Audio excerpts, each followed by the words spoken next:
அனைவருக்கும் என் இனிய பொங்கல் நல்வாழ்த்துக்கள். 2026 சட்டமன்ற தேர்தல் தமிழகத்தில் ரொம்ப பரபரப்பாக போயிட்டுருக்கு. எப்பவும் தேர்தலாம் ஒரு 3 மாதத்துக்கு முன்னாடி இல்லை 4 மாதத்துக்கு முன்னாடி தான் பரபரப்பாக இருக்கும்.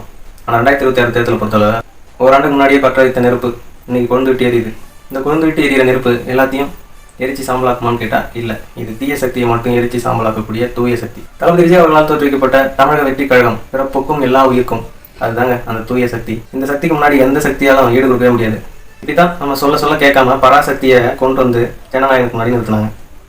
பராசக்தியை கொண்டு வந்து தீ பரவட்டும்னு சொன்னாங்க. ஆனால் பராசக்தியை கொண்டு வந்ததுக்கப்புறம் அதுலேருந்து ஒரு தீப்பொறி கூட உருவாகலன்னு நம்ம எல்லாருக்குமே தெரிஞ்ச விஷயம் தான். வரலாற்றிலே முதல் முறையாக ஸ்டேட் கவர்மெண்ட் சென்ட்ரல் கவர்மெண்ட் ரெண்டுமே ஒரு திரைப்படத்தை பார்த்து மிரண்டு போயிடுச்சு அப்படின்னா அது நம்ம தளபதி நடித்த ஜனநாயகம் படத்தை மட்டும்தாங்க. ஜென்சி கிட்ஸ்னு சொல்லக்கூடிய 18 வயசுலேருந்து 25 வயசுக்குள்ள உள்ள வாக்காளர்கள் எண்ணிக்கை மட்டுமே 1,40,00,000. இந்த 1,40,00,000 பேரில் 90% இளைஞர்கள் தளபதி விஜய் அவர்களின் டிவிகேவை சப்போர்ட் பண்ணுறாங்க. ஸோ இதுலேருந்து நமக்கு 1 கோடி வாக்குகள் கன்ஃபார்ம் ஆகிடுச்சு.